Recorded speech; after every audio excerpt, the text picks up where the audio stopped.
Ladies and gentlemen, Street Talking Other Stuff, Mike Mad Dog McNally. Nice to be here with you today, this frosty Monday morning. Oh gosh, you know, you probably didn't know this. Last week's show was taped because I was on a every other year trip with my Jersey buddies down to Mexico where it was 80 degrees, and I come back to frost. Sorry, I'm not a winter guy. If I never saw snow again, it would be too soon, but I got the worst job of the year coming up, where I plug in the heat tape for my gutters. You know, I call that, it's because it's the beginning of that. Yeah, you don't want to hear about it anymore. Sorry. But hey, some good things coming up. Thanksgiving is Thursday, one of the best holidays of the year. So it's good to be here. So hey, I got some stuff to talk to you about. Then I got a good show. Got a very interesting guest today. But, you know, I mean, my wife and I are getting on in years a little bit. You know, not to be morbid or anything, but we figured it was time to take care of our funeral arrangements so we don't burden that with our kids. So, we visited a funeral director a while back to set up for our, you know, cremations and get that insurance paid for and everything. So when they called us up and said, hey, you can come on in, the papers are ready to sign, we walked in and the guy said, okay, who wants to go first? So I went to the doctor's the other day. I had to have an exam, and the doctor called me in after the examination, he said, well, you know, Mike, I got good news and I got bad news. I said, well, what's the bad news? Give me that first. He says, well, you got early onset Alzheimer's. Okay. I said, well, what's the good news? He says, you can hide your own Easter eggs. I know that one's going to get me in trouble. Have you got no sensitivity? No, I don't. Okay, I don't have any boundaries either. But Thanksgiving, I mentioned that's coming up. There's been some interesting scientific developments in regarding to Thanksgiving. The scientists at the University of Washington have been able to clone, or what is the word here? Breed a centipede and a turkey together. And you know what that means? Drumsticks for everybody. But hey, I want to give a shout out to some listeners, Eleanor and the gang out of Colonial Vista. Thanks for tuning in. I hear that you're loyal listeners, and I appreciate that. But look, I got a good guest, got a good show coming up, so you stick around. Street Talking Other Stuff with Mike Mad Dog McNally. We will be right back.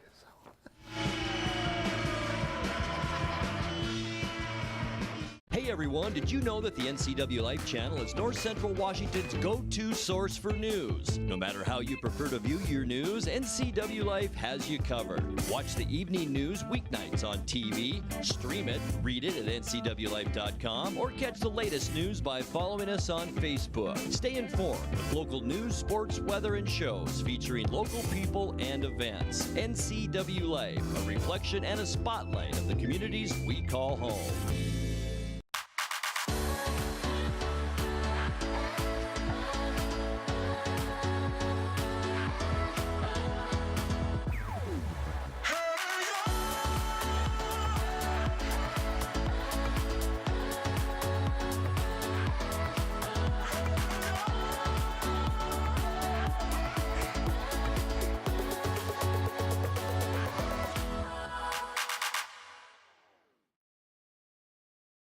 What's your Automocha emergency? It's a Frappuccino mocha with whip. The espresso shakes are my most favorite because I can get any flavor. Peanut butter chocolate for pita. Definitely the espresso shakes. My favorite is the mocha for pitas. A peach Red Bull.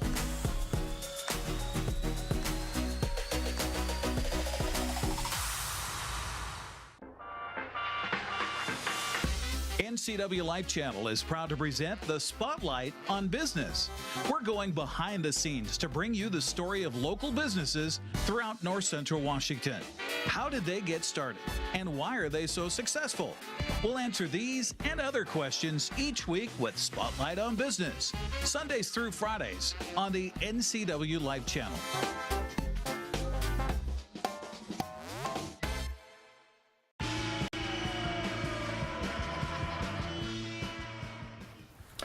Okay, we're back. Street Talk and other stuff. Mike, Mad Dog Magnani with my friend Mr. Ettore Castellente. Good morning. Nice Good morning. to have you here today. Oh, it's great. So, now, for those of you who are theater aficionados and have been to Music Theater Wenatchee's latest productions of Guys and Dolls or Little Shop of Horrors, you might recognize Mr. Castellente, who was featured in both. So Yeah, I'm one of the senior members of the acting community. that's right. That's right. So yeah, because you're a man of mature years. It's a blast working with Music Theater Wenatchee.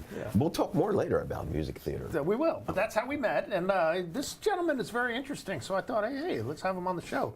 Have somebody interesting on the show as opposed to the guest, the host, I mean. So, Ettore, a little bit about yourself. Come on, tell people about you so they can say, hey, that's an interesting guy. Well, first of all, are they TV cameras? They are TV cameras. This is not radio, okay? I thought this was a radio show. No, it's not a radio show. We were putting makeup on in the green room, and you looked at my mirror and you said, "Oh, Ettore, you have a face for radio." So I thought that's what we were doing. So, I grew up in Pennsylvania, Yeah. deep suburbs East of Coast Philadelphia. boy. Yeah, So- East Coast boy. You are East Coast also. And went to Catholic school for 12 years. Oh, you I poor know guy. that. Did you survive? I survived, but I Thank got in God. trouble a few times. At fifth grade, the end of the school year, we had one of our friends die, Johnny, and we went to the funeral, and everybody's lined up in the church, and at the end, the priest said, "Would anybody from their family like to talk about Johnny?" And nobody got up. Anybody from our great church community would like to talk about Johnny, and nobody got up. Really? So you're shocked to know that I got up, and I started walking up, and the nuns on the end said, "Get back to your seat. Get back and to your sit seat." And all I said at the EMBO was, "Johnny, we love you. You're friends. We love you. We're going to miss you." So Yeah. I get back to the classroom, and the nun has me in front of the room, and she's giving me the business. And she's giving me the business so bad, all of a sudden, the scent of a Cuban cigar, you could smell it in the classroom. Here the priest was at the doorway, he knocked on the door, and he's got his Cuban cigar, and he said, "Sister, I want to compliment you on selecting such a great spokesperson for the students." So, but it was a good time. Suburbs, Philadelphia, then I went into the fire department. I don't know why, but I did. I got into the fire department on a dare. And I Well, did you know my, what? People made cops, don't you? Not to interrupt. Oh, So firemen could have heroes. So we're here all week, folks. There's a 2-drink cover. So, 2-drink minimum. Is this? just leave that alone. I That's thought it mine. was. Okay, I'll take thought care it was of a that. defibrillator. No, it's not. It's not. No. So yeah, the fire department started in 1972. It was a Right. fabulous place. Now, in the East Coast, everything was happening a little bit different from the West Coast in some ways. Oh, very much so, Prior to yeah. getting into fire department, during my teenage years, I was a professional musician. Yeah. Age 14 to age 20. And I thought the whole world was like that everybody that was top on the charts was there. Bandstand was from Philadelphia. Yeah. Oh, and I you didn't thought know the whole that. world was like that. And you even thought the whole world enjoyed hot and humid weather. Yeah. But little did I know that there was places like Wenatchee Valley that you don't have the humidity. But the music career was great. You meet a lot of people. Yeah. Fantastic amount of people. But I took that for granted. I didn't know that this was only because it was a hub in New York, New Jersey, Sure. Philadelphia area. But it was a lot of fun. You would be singing at a resort. You'd work 7 nights a week. You'd be singing at a resort. And Sunday afternoons, something invented by the club owners. Oh, let's do a jam session, and we're not going to pay you. So you did 8 days a week. So the jam session, you'd be up there playing, and people from the other acts around town would come in, and you look over and see Gladys Knight, and okay, Really? you're singing one of her songs, and David Ruffin from the Temptations, Yeah. Sam and Dave. Levi Scruggs from And the you Four met all Tops. these people, right? You met them, but you met them in this environment. Sure, I thought the whole world was getting a chance to meet these great people. But Jersey, Philadelphia, there's a lot of fun people. We Oh, had it's much different than out here. Okay, for example, they have pizza back there, which they don't have out here. Come on, it's true. Well, It's true. Okay. yeah, I'm not gonna. Yeah, pizza. Pizza actually was invented in Sicily. It Yes, was. yeah. It was bread and tomato sauce, and Right. it was served cold. Right. And only the people in this country put cheese on it. Okay. Now they put everything on it. Yeah. I know the They ladies. put too much stuff on it sometimes. Some of the ladies at Colonial Vista like their Hawaiian pizza. No, Of God. pineapple. This is exactly what I'm talking about. and Canadian bacon. See, when I moved out here, you know, I mean, I'm finding out that people are putting pineapple on pizza, and I'm going, first of all, it's not pizza. And then, you know what I find out? It's my wife's favorite dish. Okay, I mean, it's a good thing I loved her, okay? And then my kids, same thing. They like pineapple on pizza. It's just terrible. But you got to admit, New Jersey, Pennsylvania, that area, great pizza. Much different than out here. Yeah, you can, I think they call it a slice. Yeah. Yeah, you get a slice. Come in, you walked into Joe's Pizzeria, oh, you want a slice? And Hey. they're always with the nod of the head. Like, Hey, Mario, slice. Exactly. Not enough pepperoni, just regular. So, there's a different language out there, too, as people. All right, now, who are some of the other people you met? We were talking off camera about you had contact with Joe Pesci, for example. Well, I met him accidentally. We were in a club right down the street from where Frankie Valli was entertaining Right. his new group after Bob Gaudio and the other folks left. And he wanted me to come on the road with him, and I didn't really think that was going to work. Who, Frankie Valli? Frankie did? Valli, and I said no. A lot of thought, a lot of discussion in the family, and I realized that after I said no and stayed where I was, his on the road gig didn't stay as a combo or a group. He had an orchestra follow him, but he came into our club. And we would switch to our Frankie Valli Four Seasons songs, and he loved it, and I was singing falsetto with him.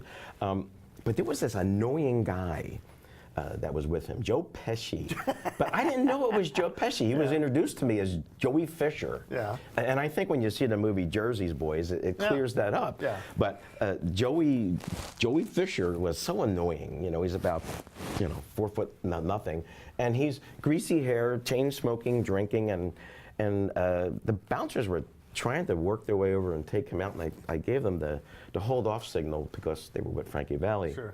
So I didn't know he was Joe Pesci until I started seeing him in movies, and years ago, one of my original booking agents clarified that. Yeah. So yeah, Joe Pesci's really not acting; he's Joe Pesci. See, but he actually, and I told you this, he actually worked for, had a cousin who owned a barbershop salon in Nutley, New Jersey, and Joe Pesci actually worked for him for a little while. Wow. So It's interesting. East Coast has its own stories. it does, big time. Yeah. So I'm glad that we have an hour show. We can get to all No, those. it's only half an hour, okay? First you tell me it's radio, then you tell me it's only half an hour. I never told him it was radio. Aye. Man, it's you got brown eyes, right? I was confused. You know what that means, don't you? So, okay, now look, other stuff. Aside the entertainment industry, you were big. I mean, you were an EMT, you were a fire chief for a while. In Philadelphia, I was a fire lieutenant, and I was also a paramedic. For the Philadelphia Fire Department? Department. Okay. And I also became an instructor for the health department in the hospitals. So I was teaching certain classes for the first-year medical students, first-year nurses, and they were courses that enable them to, when the public says, hey, is there a doctor or a nurse here? Yeah. It enables them to go actually do one of our life-saving paramedic-type skills. Sure. And that was a lot of fun. And all of the teaching hospitals in Philadelphia were involved in that program. Yeah. And so then every time somebody in the fire department said, hey, would you like to be a hazardous materials specialist? I said, sure. Would you like to do this? Sure. Yeah. And that's how it kind of got all stacked up in those 19 years in the big city. So it was a busy place, very busy. I'm telling you, Philly, sure, of course it was. I worked in a very busy part of town, Yeah. And I had the interesting, in my medical part of my training, the interesting experience in those years of delivering 19 babies. Oh, did you really? Most of them cool. during snowstorms. Right. Oh, did you have ice cream after you delivered a baby? Was that kind of the deal? No, I Because I back at heard the somewhere, firehouse. I've heard somewhere here that if the ambulance crew actually delivers a baby, they go out and have ice cream afterwards. No, I'm pretty sure that's a cop thing. I'm pretty sure that's a cop thing. If they come back and deliver a baby, they gotta bring it. I never delivered any. My mom did once, but I never did that. Well, there was this one lady, it was 3 in the morning. They always happen in 3 in the morning during a snowstorm. And the lady had 6 girls. And when we entered the house, we didn't really know we were coming for a delivery. It was way before the 911 enhanced Sure. days. And so the lady said, Mommy's upstairs and she's having a baby. So we go upstairs, and here's this woman laying in bed, and she's basically going to have a baby. Right. So I go down into the work area. And if she's had 6 kids already, this one must have been coming pretty quick. Well, I'm not so sure that it worked out that way. Really? Yeah, Okay. my partner stood at the doorway and made sure that I don't know what he was protecting, but I went down into the area of delivery and I delivered this baby boy. And I said, well, Mrs. Brown, you have a baby boy? And she goes, no, we only have girls. I said, no, trust me. I got a 99 in my anatomy and physiology class. We have a baby boy. And she goes, well, my husband and I are not ready for a boy name. We have another girl name. She says, what's your first name? And I said, Ettore. So she looked at my partner still standing at the doorway. And she says, what's your name? And he said, John. So the baby was John Brown. Yeah, I'm sure she said Ettore. What kind of name is that? Well, 13 years later, What kind of name is that, by the way? it's Italiano. It's okay, all right. Ettore. Okay, okay. Ettore. I didn't know it was pronounced that way. It's Ettore, well, that's what I always call you. Ettore, Igor, Eeyore. I get that all the time in Wenatchee Valley. Okay, well, hey, stick around, because we got to take a break. We got a middle of the show break, but I'm talking with Mr. Ettore Castellente, okay, who has much varied career. But we got to take a break, so stick around, though. Street Talk and other stuff.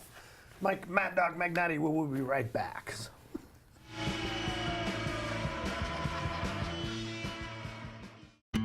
Some people put everything into their work. They put their name on the door and their heart in the community. Some people make their lives work to carry on traditions that cross over the decades.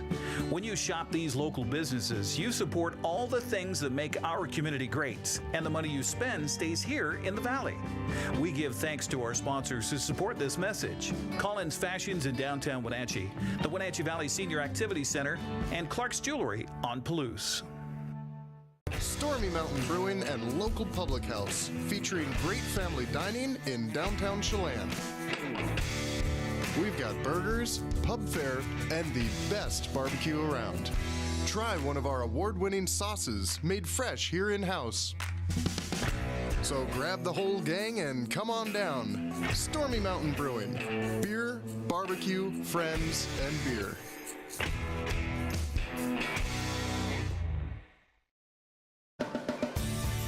If you are looking for dependable car service and repair, visit the good guys at Quick Lube and Tune. They've been keeping cars and trucks in the Wenatchee Valley running smooth for 35 years. Quick Lube and Tune is your hometown shop for a 10-minute oil change, complete tune-ups, alignments, brakes, mufflers, air conditioning service, and more. Get more life out of your vehicle by bringing it to the local guys you can trust at Quick Lube and Tune on South Wenatchee Avenue. Eastern Washington. It's a great place to call home and a great time to own a home.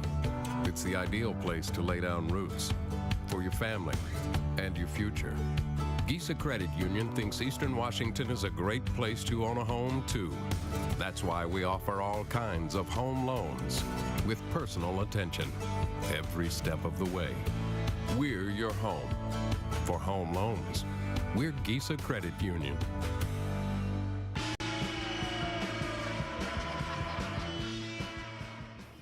Okay, we're back. Street Talk and other stuff. And I'm talking with Mr. Ettore Castellente. Now, this has nothing to do with what we were talking about, but he mentioned earlier that he'd been to Catholic school for 12 years. So I have this question. I always ask people with a lot of Roman Catholic experience, and only one in my experience of my life has ever gotten this one right. Okay, pressure. So here's the question. Here's the question. The Immaculate Conception. Whose conception does that refer to? How about those Mariners? They did pretty well this year. We're all hoping that they come back next year and as a shuffle. Yeah, we hope so. We do. We really do. Okay. So yeah, Mariners. Okay, so we're blowing off that question. Yeah, we're blowing up that question. But speaking of Catholics, so I told you I got in trouble with the nun about speaking up at the funeral. Yeah. Well. Okay, whose funeral? Johnny. Johnny's funeral. It was one of our friends, and 11-year-olds don't die. Why'd you get in trouble though? Because you said something. Because I got up and I spoke. I thought the priest invited me, but you weren't supposed to do things like that. Right. In the classroom, the boys sat up front, the girls sat in back. No field trips, no side conversations. You did math. You did. Okay. But the sister, she forgave me once she realized the priest thought she did a good thing. The following September, 4 months later, I was in the class, 6th grade, and the Mother Superior came to the door and I said, what did I do now? Yeah. Paranoid. So she went like this, and she whispered to the nun, and they took me into the hallway, and here's one of my neighbors, Jim Glenn. He's a Democratic committee person. Right. So he says, well, we're going to go, and you're going to shake hands with somebody. I said, why am I doing this? He said, because you can speak. You got up and spoke. You're not shy like Mike Magnotti and Wenatchee. So yeah, I'm well known for my, shyness. Maybe at youth, and your youth. But we went to the Philadelphia International Airport, and he said, here's 2 things you have to do. Go up on the stage, extend your hand, shake hands, and say, good morning, sir. It's my pleasure to be with you. It's nice to meet you. And we all wish you win the election in November. And just leave. So I went up on the stage, and I got some of it right. I said, good morning, sir. It's nice to meet you. We all hope that you win the prize in November. So the 2,000 people Is this true? It's true. You're making this up? No, Okay, 2,000 all people are laughing. Yeah. The guy behind me hysterical was Lyndon Baines Johnson. Okay. And the guy I was shaking hands with was Senator John Fitzgerald Kennedy. He was doing his. Really? Yeah, he was. That was his election year. I didn't know. 11-year-olds don't think much about politics. Well, no. But I blew the line, and I got laughs, and I said, hey, this may lead to something. This was power, right? Making people They laugh. laugh. I wasn't supposed to get a laugh, so. But I made them laugh. All right, cool. All right, well, let's get on to current stuff. All right, you say back in 1983 you started working with Homeland Security and FEMA. Tell us about that, because this is kind of a mystery to people, how these organizations work and what they do and that type of thing. It's a fun group of people I work with, and we're on the really positive side of the FEMA team. Yeah. We don't have responsibilities. We teach communities through instruction and simulation of disasters, how to get ready for them to keep continuity of government and a whole lot of other things during a disaster situation. Okay. Wildfires, winter storms, tornadoes, floods, everything, earthquakes. And so I've been doing that since '83. I got there because in the fire department, as I said a little bit earlier, they said, hey, do you want to do this? I said, sure, I'll become And this a medic. is training people to prepare for potential possible disasters. Well, the things that I accepted, I got involved in different levels of emergency response. So I'm in an emergency management format with FEMA. It's called the Emergency Management Institute, and that's who I've been working for. It'll be 35 years, December 3rd. Oh, wow. And, cool. and I've met so many great people across our country, many communities. And the course that we instruct is the Integrated Emergency Management course. We have not only the very commonly known responders of law enforcement, fire, EMS, then you look at the infrastructure with public works and streets. Sure. You have everybody that will be involved in decision making in order to support what's happening at a disaster scene. Okay. And they gather in an emergency operations center.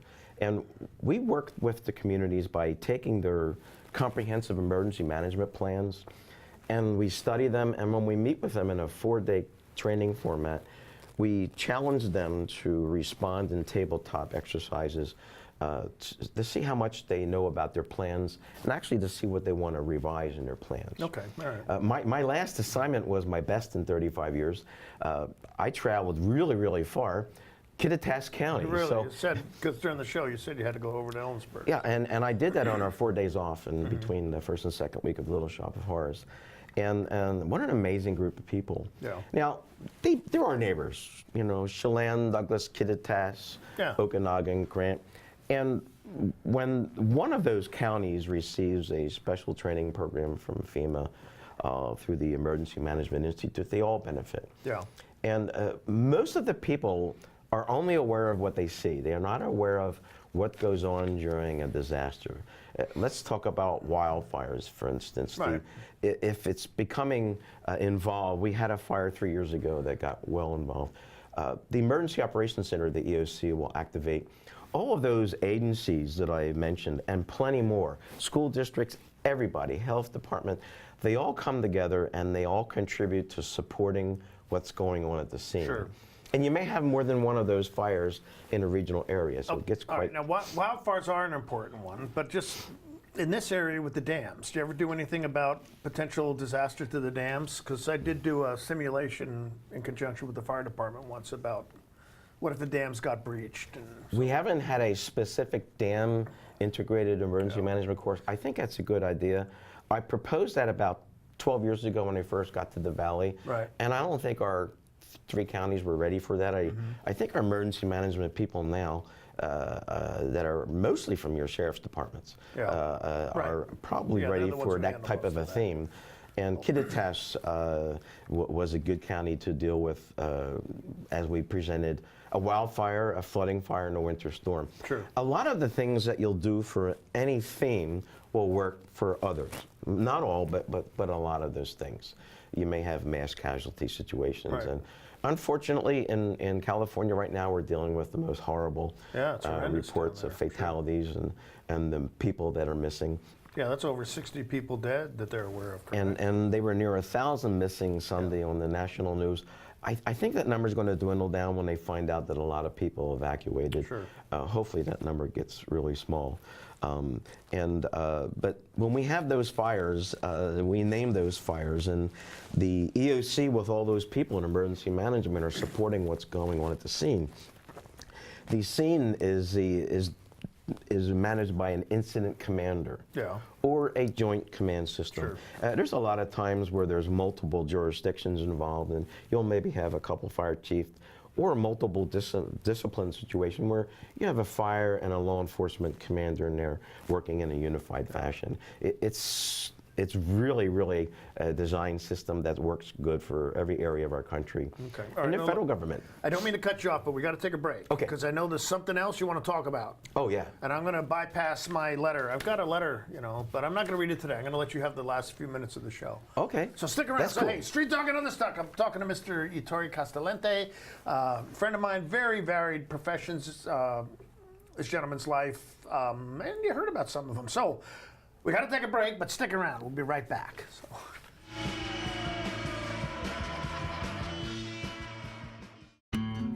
Some people put everything into their work.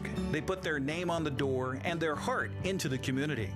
Some people make it their life's work to carry on traditions that cross over the decades. When you shop these local businesses, you support all the things that make our community great, and the money you spend stays here in the Valley. We give thanks to the sponsors who support this message: Chris Kringle in Leavenworth, Praise Fruit Barn on Highway 2, and Liberty Orchards in Cashmere.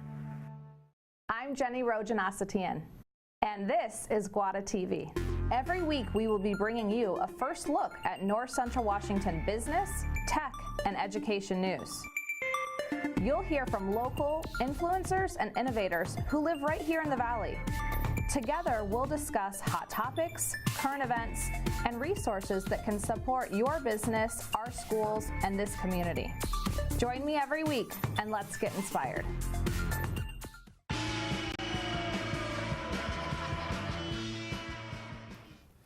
Okay, Street Talk and Other Stuff, we are back. I'm talking to Mr. Ettore Castellente, and I promised to give him the last about the last minute of the show to talk about something that he's very passionate about, and I am too, so you go ahead. Thanks for the vodka, by the way. That's fine.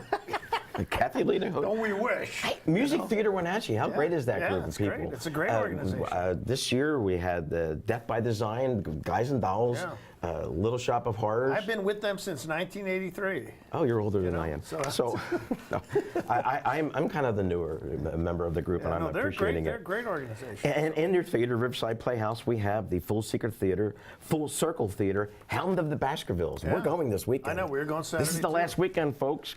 You got to see the high school. They're taking a week off. Wenatchee High. They were great last week. How to succeed in business without really trying. My wife and I went there Saturday night. It was a great show. Our friend Michael Schuleman, who was in Little Shop with us, was in it. It was great. So. And that's next week. Your last chance to see that. Nutcracker. That's great. Nutcracker's coming up. Christmas Around the World. And Mark Wavra, he has this cool show, old time radio show, December 21st. Yeah, it's just been real popular. Where do you get tickets? Go see Kelly and her great team of volunteers at the PAC. There's great stuff to do here. There is. This is a great valley. Okay, I got to shut you up. Okay, All right. But thanks for being here. My pleasure. Appreciate Thank you for Mike, Mad inviting Dog, me. Magnati, Street Talk, and Other Stuff. Now, next week, getting into the holiday season, I'm going to have a great guest. I'm going to have local defense attorney John Bragwin on. John was on some time ago. We're going to be talking about driving impaired during the holidays. That should be a good show. But hey, thanks for tuning in. We'll see you next week. Have a great day. Bye-bye.